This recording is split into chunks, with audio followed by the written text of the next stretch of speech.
लद्दाख में अगर चीन अपनी हरकतों से बाज नहीं आया और हालात युद्ध के हुए तो भारतीय फौज उसके लिए भी पूरी तरह से तैयार है। एलएसी पर भारतीय फौज चीन की सेना की आंखों में आंखें डालकर खड़ी हुई है, तो एलएसी के पास सेना तक मदद पहुंचाने के लिए भी पूरी तैयारी की जा चुकी है। एलएसी के पास ही सेना और वायुसेना ने मिलकर के दो बेहद अहम हेलीपैड भी बनाए हैं। ये हेलीपैड हाईवे के बिल्कुल नजदीक हैं। इन हेलीपैड को बनाने का मकसद सेना को किसी भी मुश्किल हालात में मदद पहुंचाना है, यानी कि सेना तक साजो सामान पहुंचाना हो, या फिर युद्ध के हालात में सैनिकों को सीमा तक पहुंचाना, या फिर घायल सैनिकों को अस्पताल ले जाने की बात। किसी भी सूरत में ये हेलीपैड बिल्कुल अहम भूमिका निभाते हुए नजर आएंगे। किस तरह की तैयारी है बता रहे हैं हमारे सहयोगी Arun. Line of actual control पर चीन से तनाव लगातार बरकरार है। भारतीय सेना युद्ध जैसी स्थिति से निपटने के लिए लगातार तैयारी कर रही है। मैं इस वक्त लाइन ऑफ एक्चुअल कंट्रोल के बेहद करीब हूं और तस्वीरें आपको दिखा रहा हूं। देखिए इतना टफ टेरेन है ये, लेकिन यहां पर भारतीय सेना ने, वायुसेना ने जिस तरह की तैयारियां कर रखी हैं वो देखिए। हमने मुकम्मल तैयारी कर रखी है। इन पहाड़ियों के बीच, बड़े बड़े ऊंचे ऊंचे पहाड़ों के बीच, चोटियों के बीच दो हेलीपैड भारतीय सेना ने वायुसेना के साथ मिलकर के यहां पर बनाए हैं, ताकि जरूरत पड़े तो लाइन ऑफ एक्चुअल कंट्रोल के ये बेहद करीब इलाका है। अगर सैनिकों को यहां से ले जाना हो या फिर दूसरे इलाकों से सैनिकों को यहां पर लाना हो और यहां से फिर बाई रोड, वो ये जो रोड है, इस रोड के जरिए यहां से फिर लाइन ऑफ एक्चुअल कंट्रोल पर जाएं। वो जो हमारे सैनिक वहां लड़ रहे होंगे युद्ध, उनको बैकअप देना है हेलीकॉप्टर के जरिए। अगर घायल सैनिक को ले जाना है यहां से, और सीमा पर अगर हेलीपैड नहीं है, वहां पर हेलीकॉप्टर उतरने की जगह नहीं है, तो यहां पर बेहद ही करीब दोनों तस्वीरें हमारे सहयोगी कैमरा पर्सन राकेश नेगी दिखाएंगे आपको। दो हेलीपैड यहां पर बनाए गए हैं। ये पहला हेलीपैड है, एच लिखा हुआ आपको पीले कलर से नजर आएगा, और दूसरा जो हेलीपैड है उसमें आपको पिंक कलर से एच लिखा हुआ नजर आ रहा है। और देखिए ये ऊंची ऊंची चोटियां हैं और इन चोटियों के बीच हमने तैयारी किस तरह से की है चीन से निपटने के लिए। ये एक्सक्लूसिव तस्वीरें आप न्यूज़ 18 इंडिया पर देख रहे हैं, जहां हम हर स्थिति से निपटने के लिए तैयार हैं। और हमारे सहयोगी अरुण उसी जगह पर मौजूद हैं जहां पूरी तैयारियां भारतीय सेना की देखी जा सकती है। अरुण, ये सबसे खास बात भी है, जो लोग सवाल खड़े कर रहे हैं कि चीन से टक्कर लेने के लिए क्या भारतीय सेना तैयार भी होगी? जो चीजें आप सामने लेकर आ रहे हैं, एग्जैक्ट वो जगह तो हम दुनिया को नहीं बता रहे हैं, लेकिन कुछ ऐसी तस्वीरें जरूर जवाब है उस बात का जो सवाल खड़े करते हैं भारतीय सेना की तैयारियों पर। प्रशांत, कुछ दिन पहले ही चीन ने एक प्रोपेगेंडा वीडियो जारी किया था। उसमें दिखाया था कि किस तरह से उसकी एयरफोर्स तैयार है, और साथ ही साथ हमने सैटेलाइट तस्वीरों के जरिए यह एस्टैब्लिश किया था कि भारत चीन सीमा के एकदम करीब उन्होंने हेलीपैड बनाए थे। वो हेलीपैड क्यों बना रहे थे? इसीलिए बना रहे थे कि उनका मकसद कुछ और है। उनको ऐसा लगता है कि अगर युद्ध की स्थिति आई तो हम अपने सैनिकों को लॉजिस्टिकल सपोर्ट वहां तुरंत भेज देंगे, क्योंकि हमारे पास सड़क भी है, हमारे पास रेल मार्ग भी है और हमारे पास हेलीपैड भी है। तो मैंने जो तस्वीरें आपको दिखाई, निश्चित रूप से हम ये नहीं बताएंगे कि एलएसी के पास वो कहां की तस्वीरें हैं, लेकिन ऐसे दो नहीं, कई हेलीपैड बनाए गए हैं। वहां तक मीडिया का कैमरा नहीं जा पा रहा है, लेकिन मैंने पता किया, जो सिक्योरिटी एस्टेब्लिशमेंट में लोग यहाँ हैं, उन्होंने कहा कि आप ये दो हेलीपैड मत देखिए, इसके आगे जाइए और भी हेलीपैड आपको मिलेंगे। हालांकि वहां पर सिक्योरिटी रीजन से भारतीय सेना ने हमको उस जगह से आगे जाने से रोक दिया। लेकिन मैं आपको ये बता सकता हूं कि रास्ते में जो मैंने बीआरओ की तैयारी देखी है, पुलों को किस तरह से बनाया गया, किस तरह से नई सड़कें बनाई जा रही, और प्रशांत, वैकल्पिक सड़कें जिनके बारे में चीन को अभी पता नहीं है कि ये भी सड़क है, वो भी बनाई जा रही। यानी मुंहतोड़ जवाब देने की पूरी तैयारी भारत की तरफ से। यानी कुछ सड़क तो ऐसी है जो साफ तौर पर देखी और समझी जा सकती है, जिसकी चौड़ाई बढ़ाई जा रही है, लेकिन कई रास्ते और तैयार हैं भारतीय सेना के पास, जिसका अंदाजा लगाना भी चीन के लिए बहुत मुश्किल है। और भारत चीन टकराव से जुड़ी हुई इस बीच एक और बेहद अहम खबर आ रही है लद्दाख से ही। पूर्वी लद्दाख के पेंगोंग इलाके में रणनीतिक नजरिए से बेहद अहम मोर्चों पर भारतीय फौज के कब्जे में आने के बाद चीन से लगातार टकराव की स्थिति बनी हुई है। गलवान और पेंगोंग के कुछ इलाकों में तो हालात ऐसे हो गए हैं कि भारत और चीन की सेनाओं के बीच दूरी महज 100 से 300 मीटर की रह गई है।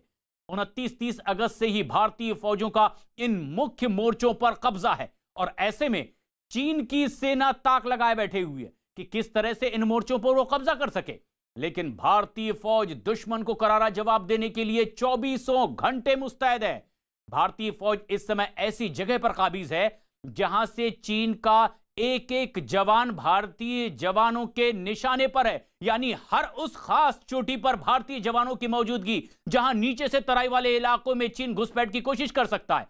चीन के किसी भी जवान ने अगर थोड़ी सी भी हरकत की तो उसका माकूल जवाब देने के लिए ऊपर चोटी पर भारतीय जवान मौजूद हैं। अरुण हमारे सहयोगी लगातार हमारे साथ बने हुए हैं। अरुण, जिस तरह की यह तैयारी है, क्या अब यह बात खुद चीन भी समझ चुका है कि इस तरह की स्ट्रेटजी के साथ भारत से तो पार पाना मुश्किल है और इसीलिए वो घुसपैठ और दूसरे तरीके अपनाने की फिराक में है? देखिए, निश्चित रूप से प्रशांत, मैं आपको जरा तस्वीरें दिखाता हूं। यहाँ पर ये देखिए, ये पूरी घाटी है, समझिए इसको इस तरह से। और हम जहां पर मौजूद हैं, ऊंचाई पर मौजूद है। जैसे ये ऊंचाई है, अब ये देखिए, इस जो चोटी के ऊपर हम हैं, वहां से जाहिर सी बात है कि हम अगले 3 से 4 किलोमीटर दूरी तक किसी भी मूवमेंट को ट्रैक कर पाएंगे। हमारा सर्विलांस सिस्टम उस पर होगा, हमारे सैनिक उस पर होंगे, हमारे कैमरे उस पर होंगे। तो हम बहुत आसानी से चीन के सैनिक क्या करना चाहते हैं, क्या कर रहे हैं, क्या वो सैनिक जमावड़ा कर रहे हैं, क्या वो रसद सप्लाई को इकट्ठा कर रहे हैं, क्या वो हेलीकॉप्टर हवाई जहाज वहां तैनात कर रहे हैं, कोई हेलीपैड बना रहे हैं, इन सब बातों का पता हमको लगता है इस हाइट से। और ब्लैक टॉप पे जब से हमने नियंत्रण किया है और पैंगोंग त्सो के आसपास की कई चोटियों पर जो रणनीतिक रूप से बहुत महत्वपूर्ण है, वहां जब हम गए हैं तो उसके बाद चीन बौखलाया है। एक बात आपको बता दूं, करगिल जब युद्ध हुआ था तो चीन की तरह ही पाकिस्तान, जैसे पाकिस्तान पहाड़ियों पर था, ऊंचाई पर था, हमारे सैनिक नीचे थे। ऊपर से वो पत्थर फेंकते थे, हमारे सैनिकों को घायल कर देते थे। ऊपर से गोली चलाते थे, हमारे सैनिकों को गोली लगती थी, हम उन तक नहीं पहुंच पाते थे क्योंकि ऊंचाई पर गोली चलाना मुश्किल है। वही हालत एलएसी पर इस वक्त पैंगोंग के इलाके में हिंदुस्तान के सैनिकों की है। वो ऊंचाई पर हैं और चीन के सैनिक नीचे हैं, और इसीलिए चीन लगातार षड्यंत्र रच रहा है। और दरअसल शिनजियांग प्रांत चीन का और तिब्बत को जोड़ने वाला हाईवे है G129 और यह बेहद करीब है वहां पर जहां भारत के जांबाज मौजूद हैं। और इसीलिए भी अब बौखलाया हुआ है चीन कि भारत के इस करारे जवाब से चीन आखिर किस तरीके से एक्शन और रिएक्शन दे। चीनी सेना अब लद्दाख में और ज्यादा टकराव बढ़ाने पर आमादा नजर आने लगी है। लद्दाख में चीन की सेना भारतीय सेना को कई जगह पर पेट्रोलिंग से इसीलिए रोक रही है। लद्दाख में मौजूद 63 पेट्रोलिंग पॉइंट में 10 पॉइंट पर चीनी सेना अड़चन पैदा करने की कोशिश में लगी हुई है। इन इलाकों में है डेप्सोंग, ट्रिग हाइट्स, गलवान और गोगरा। डेप्सोंग इलाके में पेट्रोलिंग पॉइंट 10, 11, 12 और 12A के साथ साथ पेट्रोलिंग पॉइंट 13 पर भी चीनी सैनिकों ने रोक लगाने की कोशिश की है। वहीं गलवान में पेट्रोलिंग पॉइंट 14 और गोगरा में पेट्रोलिंग पॉइंट 17 और 17A पर पेट्रोलिंग पर चीनी सैनिकों ने रोक लगाने की कोशिश की है। दरअसल अब यह बौखलाहट दिखा रहा है चीन की कि किस तरह से भारत हर कोने पर मौजूद है। अगर जरा सी भी हरकत चीन ने की तो वो निशाने पर होगा भारतीय जवानों के। और इन तस्वीरों को देख करके भी समझिए कि दरअसल किस तरह से यह इलाका है जो भारत का अपना है, भारत की जमीन है। यहां अब तक इतनी ज्यादा मूवमेंट भारतीय जवानों की नहीं होती थी, लेकिन अब जब इसने पेट्रोलिंग शुरू की है चीन के नापाक मंसूबों को भांपते हुए, तो इसमें अड़ंगा लगाने की कोशिश चीन कर रहा है। आखिर क्या अरुण, यही बात चीन को खाए जा रही है कि अब जो उसके इरादे थे उस पर तो भारत ऊपर से नजर बनाए हुए और इसीलिए भी जरा सी मूवमेंट पर भी अब वो रोक लगाने की कोशिश में जुटा हुआ है। देखिए प्रशांत, चीन की मुश्किल यह है कि आजादी के काफी सालों बाद तक इंफ्रास्ट्रक्चर के मामले में भारत थोड़ा पीछे था। इस बात को कहने में कोई गुरेज नहीं है, और इसीलिए 62 की लड़ाई में हम समय पर उन जगहों पर नहीं पहुंच सके जहां पर हमारे सैनिकों को समय रहते पहुंचना चाहिए था, और वहां पर कब्जा हुआ। अब क्या है, दौलत बेग ओल्डी में हमने एयरपोर्ट बना लिया, और ऐसा एयरपोर्ट जिसपे सप्लाई ले जाने वाले बड़े विमान भी उतर सके। दिक्कत चीन की क्या है, अक्साई चीन पर उसने अवैध कब्जा कर रखा है। सीपेक परियोजना जो उसका ड्रीम प्रोजेक्ट है शी जिनपिंग का, वो वहां से पीओके गिलगित बाल्टिस्तान होते हुए और जाता है बलूचिस्तान तक। अगर हम अक्साई चीन से जो बड़ा हाईवे जाता है वो हमारी जद में है, अब वहां हम आराम से पहुंच सकते हैं, हमारे सैनिकों की फायरिंग रेंज में है, हमारी तोपों की फायरिंग रेंज में है, और जिस हाईवे का जिक्र आप कर रहे हैं वो भी हमारी फायरिंग रेंज में है। चीन को दिक्कत है कि इतना जबरदस्त इंफ्रास्ट्रक्चर हमने अब डेवलप कर लिया है लाइन ऑफ एक्चुअल कंट्रोल के पास, कि वो चाहता है कि भारत पीछे हटे। दिक्कत कहां से शुरू हुई थी, गलवान में संघर्ष क्यों हुआ? श्योक नदी पर हम पुल बना रहे थे, हमारा लेजिटिमेट राइट है, भारतीय सेना को वहां तक पहुंचने के लिए आसानी होती थी, उस पुल को रोकने के लिए बोला। उसके बाद जब हम नहीं रुके तो संघर्ष हुआ। तो चीन ये चाहता है कि हम पीछे रहें और वो आगे बढ़ता रहे। अब ये कतई नहीं हो रहा है प्रशांत। 1 इंच भी चीन अगर आगे बढ़ रहा है तो भारत के सैनिक सामने डटकर उसका प्रतिरोध कर रहे हैं। और उससे अब यह महसूस भी हो चला है कि वो हालात अब भारत के नहीं है जिसकी कल्पना वो पहले कभी किया करता था, क्योंकि दुनिया से युद्ध पर आमादा हो चुका है ये चीन। और अब अमेरिका से ताइवान के बढ़ते रिश्तों को देखते हुए भी वो लगातार युद्ध की धमकी देने पर उतारू है। और इतना ही नहीं, ताइवान की सीमा पर पिछले 2 महीने से चीन की सेनाएं लगातार सैन्य अभ्यास में भी जुटी हुई है। इस बीच एक दिन पहले ही अमेरिकी विदेश मंत्रालय के वरिष्ठ अधिकारियों के ताइवान दौरे से चीन खफा हो गया है। वायुसेना के लड़ाकू विमानों ने ताइवान के क्षेत्र में उड़ान भरी है और माना जा रहा है कि चीन ने ताइवान के क्षेत्र में उड़ान भर करके चेतावनी दी है कि अगर अमेरिका ने उसकी संप्रभुता से खिलवाड़ किया तो इसके गंभीर नतीजे उसे भुगतने पड़ेंगे। चीन के प्रवक्ता ने तो साफ साफ पर यह भी कह दिया है कि चीन अपनी संप्रभुता से किसी भी देश को खिलवाड़ करने नहीं देगा।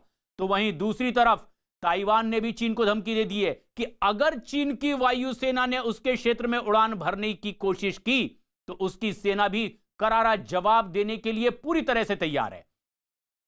और अमेरिका ने भी चीन को धमकी को दरकिनार कर दिया है और वन चाइना पॉलिसी को तार-तार करने का मन अब अमेरिका बना चुका है। और इसी इरादे से शुक्रवार को अमेरिका के विदेश मंत्रालय के वरिष्ठ अधिकारी भी ताइवान पहुंचे थे।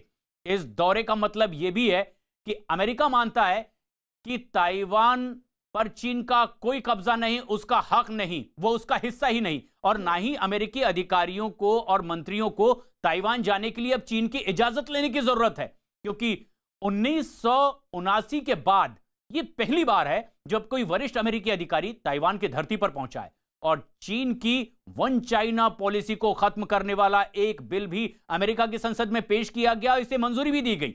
इसके साथ ही अमेरिका ने यह साफ कर दिया है कि वो चीन के खिलाफ दो हाथ करने के लिए पूरी तरह से तैयार है। अमेरिका का दक्षिण चीन सागर में चीनी एकाधिकार को लेकर के भी पहले से ही टकराव चल रहा है और दक्षिण चीन सागर में अमेरिका के सैनिक बेड़े भी अब मौजूद हैं। कई बार तो हालात इस कदर बिगड़े नजर आते हैं कि अमेरिका और चीन की सेनाएं दक्षिण चीन सागर में बिल्कुल आमने सामने खड़ी नजर आती है। अमेरिका ही नहीं बल्कि दक्षिण चीन सागर के मुद्दे पर तो कई और देश भी अब एक एक करके चीन के खिलाफ होते चले जा रहे हैं। भारत को घेरने की कोशिश में एक तरफ तो चीन जुटा हुआ है, लेकिन अब आर्थिक मोर्चे पर भी वो लगातार मात खाता नजर आ रहा है। कभी चीन के करीबी देश भी अब एक एक करके उसका साथ छोड़ने को मजबूर है। और इसका सबसे ताजा उदाहरण है थाईलैंड, जिसने बंगाल की खाड़ी में नहर बनाने के प्रोजेक्ट का कॉन्ट्रैक्ट चीन की कंपनियों को देने से साफ इनकार कर दिया है।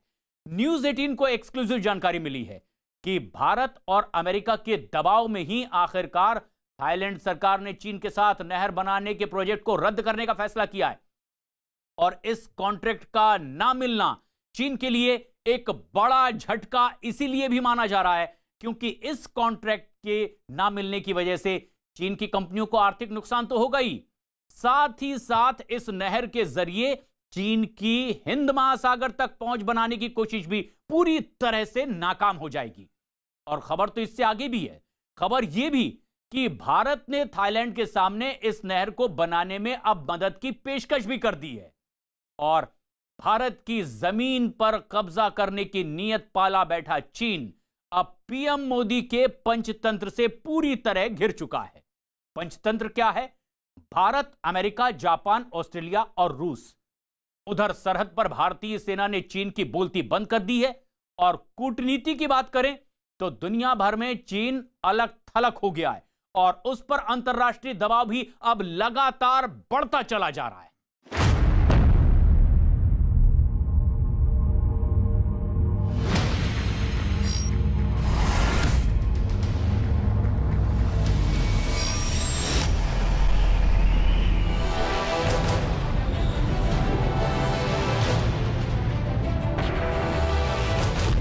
एलएसी पर पस्त हुई लाल सेना,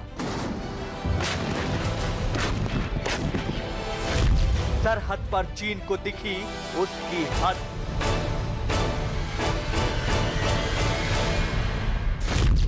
चीन के विरुद्ध 5 मोर्चों पर युद्ध।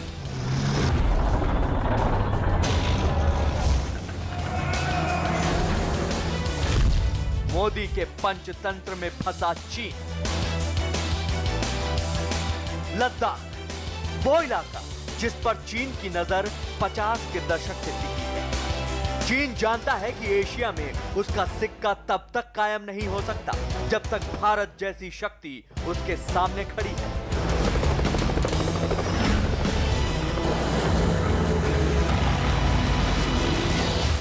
इसीलिए चीन धीरे धीरे कर भारत पर सामरिक दबाव बढ़ाने की कोशिश करता है, लेकिन इस बार चीन का भ्रम भारतीय सेना के पराक्रम की आग में भस्म हो चुका है। आपको दिखाएंगे कि मोदी के पंजे में चीन कैसे फंस चुका है, लेकिन पहले उस लद्दाख और एलएसी का हाल जहां जवानों और जनता दोनों का जोश आई है।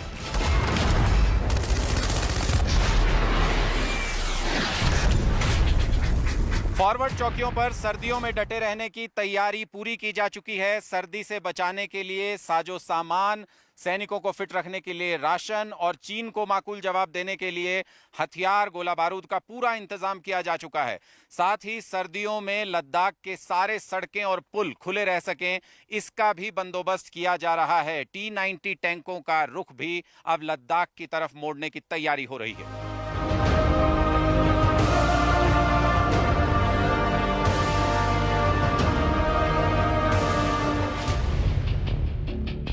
सर्दियों के मौसम के लिए बीआरओ यानी बॉर्डर रोड ऑर्गेनाइजेशन ने भारी तैयारी की है। फिलहाल एलएसी तक पुलों को मजबूत किया जा रहा है और सर्दियों में भी सड़कें खुली रखने का बंदोबस्त किया जा रहा है। दरअसल लद्दाख के दौलत बेग ओल्डी तक राशन हथियारों की सप्लाई ट्रकों से होती है, तो रोड खुला रहना जरूरी है। इसके साथ खबर यह भी है कि पूर्वी लद्दाख में एलएसी पर T-90 टैंक भी तैनात हो सकते हैं। फिलहाल बख्तरबंद गाड़ियों से जवानों को एलएसी तक पहुंचाया जा रहा है। साथ ही पूर्वी लद्दाख में एलएसी पर मिसाइलों की तैनाती भी कर दी गई है।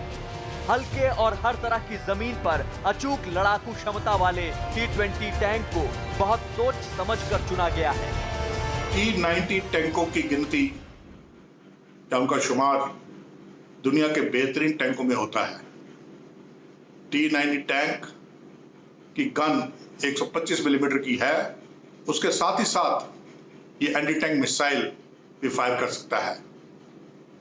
इसका वजन अपने साइज को देखते हुए बहुत कम है, 48 टन, और उसकी हार्स पावर 1000 हार्स पावर काफी अधिक होती है। पेंगोंग झील से सटी चोटियों पर भारत को बढ़त मिलने के बाद चीन को जबरदस्त झटका लगा है और वो आए दिन एलएसी के नजदीक अपने हथियारों का प्रदर्शन कर रहा है। लेकिन भारत ने भी चीन को चोट पहुंचाने की पुख्ता तैयारी कर ली है और आने वाले दिनों में चीन की सेना को मुंहतोड़ जवाब देने का इंतजाम हो चुका है।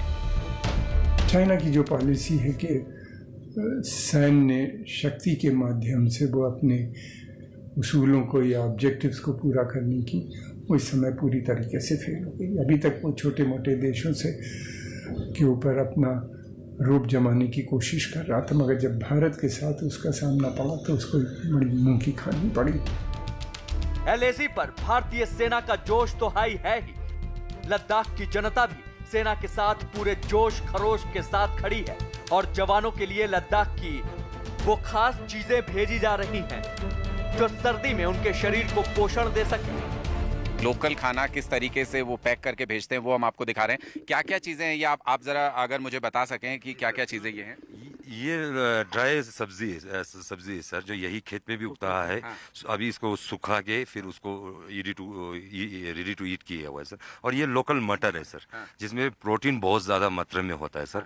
और इसमें ये जो पनीर है सर, जो सूखा पनीर लस्सी के उबालने के बाद बनता है सर, इसको हम इस सत्तू के साथ मिला के भी खा सकते हैं और सूखा भी खा सकते हैं सर। बहुत सारे लोग इसमें चीनी भी मिक्स करता है जो ड्राई फ्रूट की तरह खा लेते हैं। सीमा पर राशन भेजने वालों में लद्दाख के वो रिटायर्ड फौजी भी हैं जो 62 और 65 की जंग लड़ चुके हैं। इन्हें विश्वास है कि इस बार चीन ने गलती की तो सब गंवा बैठेगा। वो तो उस वक्त बहुत कम था। अभी इस वक्त तो जो ना हमारे हिंदुस्तान में जो ना काफ़ी हथियार है, कुछ भी है, हम कभी भी उसके साथ जो ना दुश्मन के साथ हम मुकाबला कर सकते हैं। उस वक्त हमारे पास वेपन कम था, फिर भी जो ना हम लोग लाश को ने। चीन की विस्तारवादी नीति का सबसे पुराना सपना है भारत और उसके पास के इलाकों पर अपना राज कायम करना। इसीलिए चीन के शासक माओ त्से तुंग ने हथेली सहित 5 फिंगर यानी 5 उंगलियों का फार्मूला दिया था। इसका मकसद एशिया में भारत को पछाड़कर अपना वर्चस्व बनाना। यह थ्योरी कुछ इस तरह है। सबसे पहले आती है हथेली यानी तिब्बत। इस हथेली पर चीन बहुत पहले कब्जा जमा चुका है। इसके बाद उसका मकसद है अंगूठे यानी लद्दाख पर कब्जा जमाना, जिसकी नीयत से वो घुसपैठ करने आया है। उसके बाद सिक्किम, अरुणाचल प्रदेश, नेपाल और भूटान पर वो कब्जा जमाने की कोशिश करने वाला है। चीन की कब्जा रीति बहुत पुरानी है, लेकिन नए हिंदुस्तान की नई बहुत बड़ा झटका लगा है। भारत ने भी अब इस बात को समझ लिया है कि हिंद महासागर और साउथ चाइना सी में चीन को रोकने के लिए भारत को इन देशों की सहायता की जरूरत पड़ सकती है। इसलिए भारत इस महीने क्वाड के विदेश मंत्रियों की मीटिंग ऑर्गेनाइज करने जा रहा है। चीन इससे सख्त नाराज है। भारत की रणनीतिक जीत यह है कि मजबूत विदेश नीति के जरिए सिर्फ अमेरिका को ही साथ नहीं लाया गया। रूस ने भी चीन के खिलाफ भारत का सहयोग करने के लिए हाथ आगे बढ़ाया है। रूस के राष्ट्रपति व्लादिमीर पुतिन ने पीएम मोदी को फोन किया और उन्हें जन्मदिन की बधाई दी। इस दौरान उन्होंने रूस भारत की साझेदारी मजबूत करने की बात भी दोहराई। पीएम मोदी ने पुतिन को साझा समिट में भारत आने का न्योता भी दिया। कहते हैं राजनीति और विदेश नीति में संकेतों की भाषा के गहरे मायने होते हैं, और ये वो सारे संकेत हैं जो इशारा कर रहे हैं कि चीन सिर्फ एलएसी पर ही नहीं घिरा, बल्कि विश्व मंच पर भी घिर गया है। डोकलाम का इशू हो या अब ये लद्दाख में जो कुछ भी हो रहा है उसमें भारत का वो साथ दे रहा है। जब से ये टेंशन शुरू हुआ है, रशियन ऑफिशियल भारतीय सैनिक अधिकारी हों या डिप्लोमेट्स हों या उच्च लेवल के ऑफिशियल्स हों, उनके टच में भी बने हैं। और अभी हाल ही में पुतिन ने भी फिर से प्रधानमंत्री श्री नरेंद्र मोदी जी से बात की। चीन लद्दाख में घुसने का इरादा लेकर एलएसी के नजदीक आया था, लेकिन सेना ने उसे चोटियों से उठाकर पटक दिया और मोदी के पंचतंत्र ने उसे दुनिया के मंच से उठाकर पटक दिया है। तो सिर्फ भारत से टकरा कर ही नहीं, अब अंतरराष्ट्रीय स्तर पर भी बुरी तरह से घिरा हुआ है चीन। लद्दाख में चीन के किसी भी दुस्साहस का जवाब देने के लिए भारत की सेना भी पूरी तरह से तैयार है। वहां T-90 टैंक भी तैनात किए जा चुके हैं। बोफोर्स तोप और बाकी हथियार तो वहां पहले से ही पहुंच चुके थे, लेकिन यह तैयारी इसलिए भी बेहद जरूरी है क्योंकि चीन विश्वासघात से बाज आता हुआ दिखाई नहीं दे रहा है। भारत ने चीन के खिलाफ लगातार रणनीतिक घेरेबंदी अपनी और तेज कर दी है और चीन इसी बात से तिलमिलाया हुआ है क्योंकि भारत ने उसे कूटनीतिक मोर्चे पर पूरी तरह से अलग थलग कर दिया है। रूस ने भी शी जिनपिंग को संदेश दे दिया है कि भारत के खिलाफ चीन ने कोई चाल चली तो भारत से अपनी दोस्ती भुलाकर वो खुलकर निभाएगा, क्योंकि कुछ दिन पहले ही चीन के सरकारी अखबार ग्लोबल टाइम्स ने कबूल किया था कि चीन में रूस और भारत के रक्षा समझौते से खलबली मची हुई है। और ऐसे में एक बड़ी खबर यह आ रही है लद्दाख से। एक तरफ तो चीन से सीमा पर टकराव चल रहा है, तो वहीं दूसरी तरफ लद्दाख हिल डेवलपमेंट काउंसिल ऑटोनोमस, जो कि चुनाव होने का ऐलान अब यहां पर कर दिया गया है। लद्दाख हिल डेवलपमेंट काउंसिल के चुनाव में सीमा के पास बसे गांवों में भी वोटिंग होगी। और सूत्र यह भी बता रहे हैं कि सेना ने लेह प्रशासन को निश्चिंत होकर चुनाव कराने का भरोसा दे दिया है कि वो किसी तरह से भी परेशान ना हो। सुरक्षा के चाक चौबंद इंतजाम खुद सेना ने इस पूरे इलाके में कर दिए हैं। चीन से टकराव की वजह से तंगस्ते, चुशुल और न्योमा वाले इलाके में तनाव भरे हुए हैं, लेकिन सेना ने यहां की लद्दाख प्रशासन पर बिना किसी चिंता के वोटिंग करवाने की बात कही है। लद्दाख हिल डेवलपमेंट काउंसिल के मतदान की तारीख तय कर दी गई है। 21 सितंबर को चुनाव होना है और वोटों की गिनती 16 अगस्त को होगी। ये चुनाव भी बेहद अहम है क्योंकि ऐसे में जबकि कई सालों की मांग धारा 35 से हटी थी और 370 हटने के बाद एक मांग पूरी हुई। और अब जबकि यहां चुनाव हो रहे हैं, लोगों में उत्साह है और सेना भी सुरक्षा के लिए चाक चौबंद, लेकिन चारों तरफ से घिरे चीन को अब कुछ भी सूझ नहीं रहा है। उसने पाकिस्तान को अपनी साजिश के मोहरे के तौर पर इस्तेमाल करना शुरू कर दिया है। और खबर यह भी है कि अब भारत के साथ तनाव के बीच में ही चीन इन दिनों पाकिस्तान के परमाणु ठिकानों पर अब टैक्टिकल न्यूक्लियर वेपन्स यानी कि छोटे परमाणु बम बनाने का काम भी तेज कर रहा है। और इसके लिए चीन से बड़े पैमाने पर पाकिस्तान को रेडियो एक्टिव मटेरियल की भी सप्लाई की जा रही है।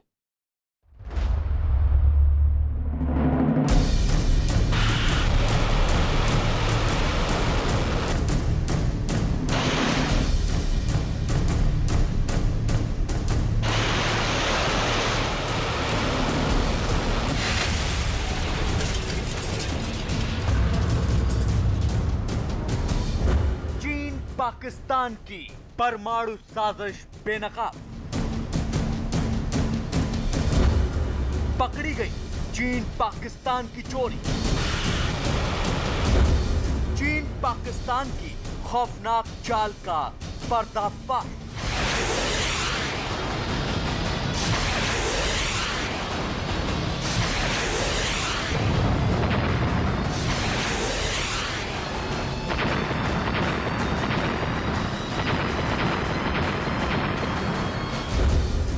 चोर चोर मौसेरे भाई।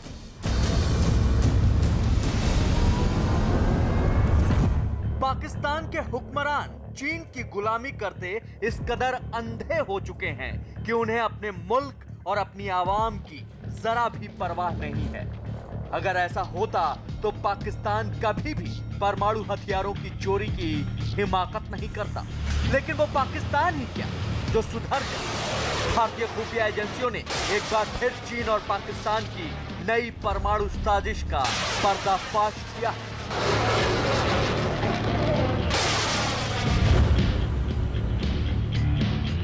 चीन पाकिस्तान को टैक्टिकल न्यूक्लियर हथियार बनाने में मदद कर रहा है। पाकिस्तान भारत से सीधी टक्कर नहीं ले सकता, इसलिए चीन की शय पर इस नई न्यूक्लियर साजिश को अंजाम दिया जा रहा है। टैक्टिकल न्यूक्लियर हथियार किसी सैनिक फॉर्मेशन के खिलाफ इस्तेमाल किए जाते हैं क्योंकि इसका दायरा सीमित होता है। भारतीय खुफिया एजेंसियों के मुताबिक चीन सारे अंतर्राष्ट्रीय नियमों का उल्लंघन कर पाकिस्तान को टैक्टिकल न्यूक्लियर हथियार बनाने में मदद कर रहा है। चीन बेरियम 133 के सोर्स मटेरियल को पाकिस्तान भेजने की तैयारी में है। बेरियम 133 को पाकिस्तान के Karachi nuclear power plant unit K2 और यूनिट K3 में भेजा जा रहा है। CNNC यानी चाइना नेशनल न्यूक्लियर कॉरपोरेशन और CZEC यानी चाइना जोंगयुआन इंजीनियरिंग कॉरपोरेशन ने इसके निर्यात की मंजूरी दे दी है। खुफिया रिपोर्ट की माने तो ये मटेरियल 30 जून 2021 तक पाकिस्तान पहुंच जाएगा। यही नहीं, चीन पाकिस्तान की प्लूटोनियम से बनने वाले परमाणु हथियार बनाने में मदद कर रहा है। चीन ने इस बात को पुख्ता करने के लिए कहा कि जिस भी जहाज से ये पाकिस्तान जाएगा वो भारत के किसी भी बंदरगाह पर न रुके।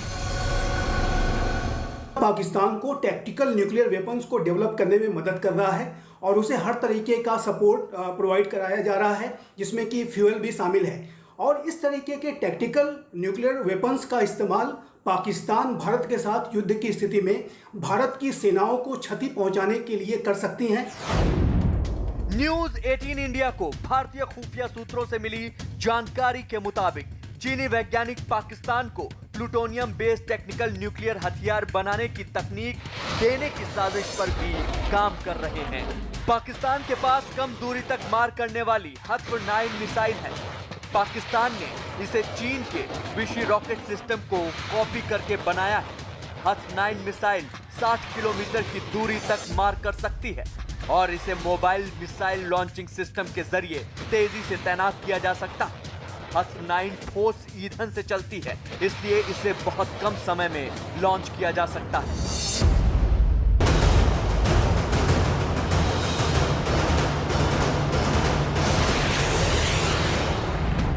जानकारों का भी मानना है कि इस वक्त पूरी दुनिया पाकिस्तान को दरकिनार कर चुकी है, लिहाजा पाकिस्तान अपना परमाणु जखीरा बढ़ाकर उसके दम पर पूरी दुनिया को ब्लैकमेल करने की कोशिश में लगा हुआ है। पाकिस्तान इस बात की कोशिश कर रहा है कि वो दूसरे देशों से चुराई तकनीक की बदौलत अपने लिए नए परमाणु हथियार बना सके, ताकि वो दुनिया को इस नए परमाणु हथियार से डरा सके। कमाल देखिए, चीन और पाकिस्तान की इस मिली भगत का पर्दाफाश भारतीय खुफिया एजेंसी ही नहीं बल्कि अमेरिकी खुफिया एजेंसी भी कर चुकी है।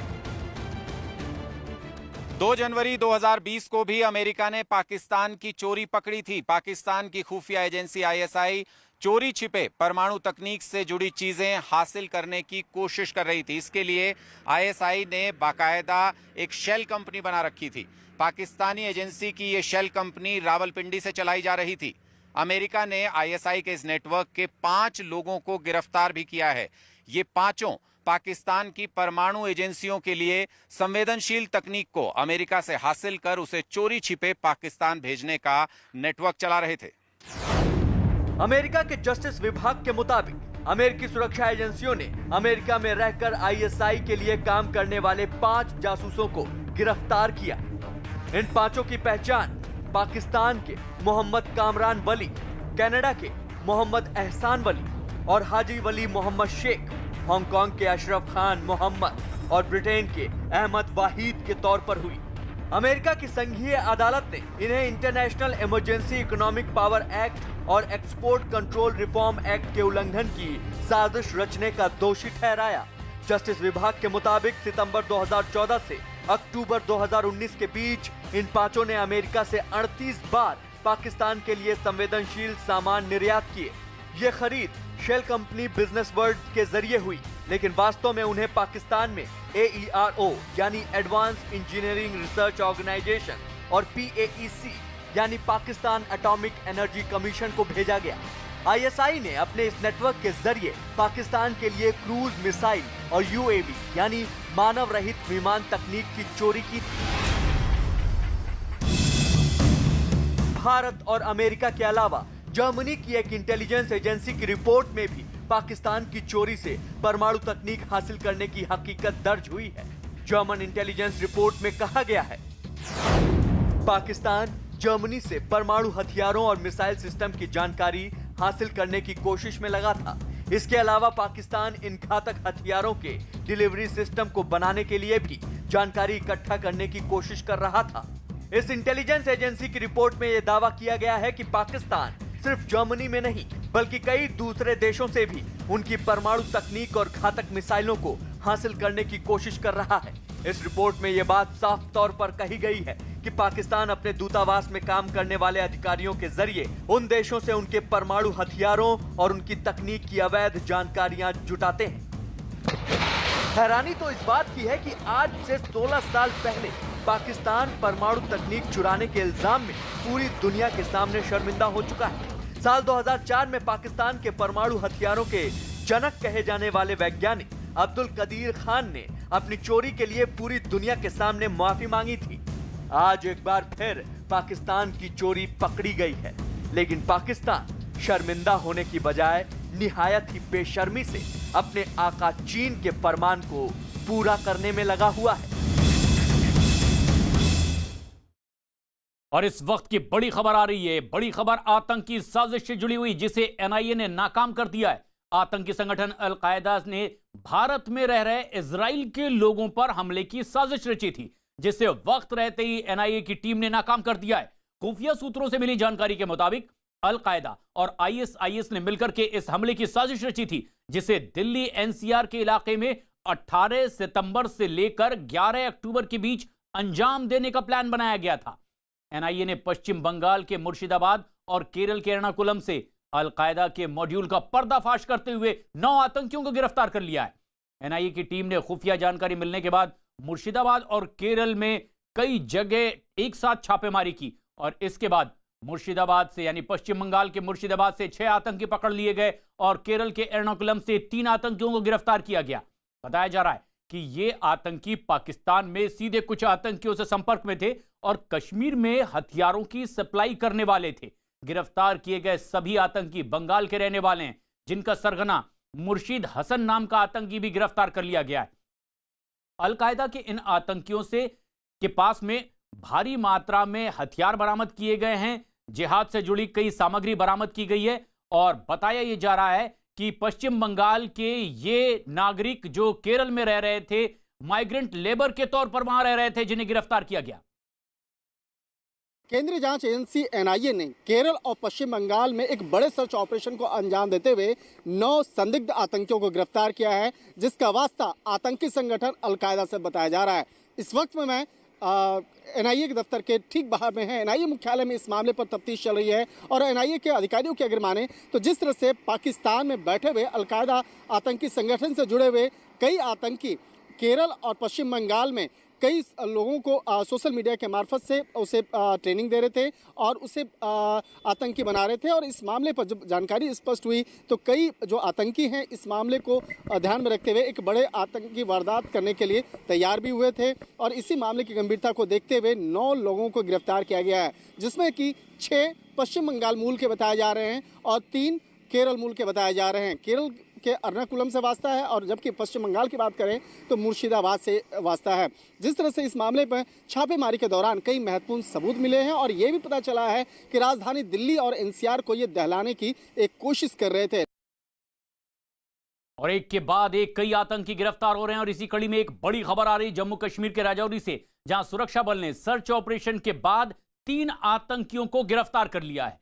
तीनों आतंकियों को राजौरी शहर के पास से गिरफ्तार किया गया है। तीनों ही आतंकी लश्कर से जुड़े बताए जा रहे हैं, कश्मीर के रहने वाले हैं और कुछ दिन पहले ही राजौरी में आकर रुके थे।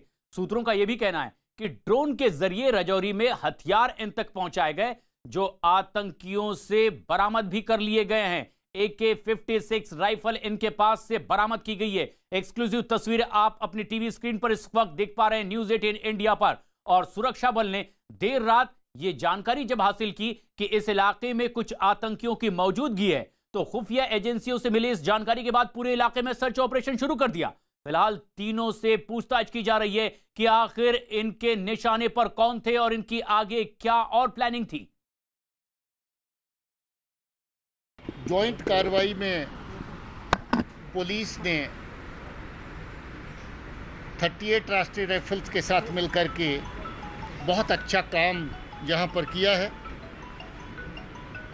कल इन्होंने एक ऐसा ग्रुप पकड़ा है जो कश्मीर की तरफ से यहाँ पर पहुँचा था और वो ग्रुप यहाँ पर इस एरिया में सस्पिशियस हालत में जहाँ उसकी पुलिस को इत्तला मिली उसके बाद पूरा एरिया जो है उसमें ऑपरेशन लॉन्च किया गया। सर्च के दौरान 3 ऐसे लोग पाए गए जो बैग लेके घूम रहे थे और जो ही पुलिस और आर्मी की पार्टी को नोटिस किया उन्होंने बैग की जिप खोलते ही ग्रेनेड पार्टी के ऊपर फेंका और अच्छी बात यह है कि वो ग्रेनेड फट नहीं पाया और इतने में पार्टी ने उन तीनों को धर दबोचा। कोविड-19 ने लोगों की जिंदगियों और हर तरह के कारोबार पर बेहद बुरा असर डाला है। देश के हजारों 2 व्हीलर मैकेनिक भी इस महामारी के बीच जैसे तैसे अपनी जिंदगी को पटरी पर लाने की जद्दोजहद में जुटे हैं। उन्हें हमारी मदद की सख्त जरूरत है और इसी के मद्देनजर कैस्ट्रॉल एक्टिव ने नेटवर्क 18 के साथ मिलकर एक खास मुहिम की शुरुआत की है। प्रोटेक्ट इंडियाज इंजन इस पहल के जरिए स्किल इंडिया की पहचान कर हमारे मैकेनिक्स की मदद की जा सके और उसमें एक बेहतर भविष्य की उम्मीद जगाई जा सके। हमारी इस मुहिम में अपना हाथ बटाएं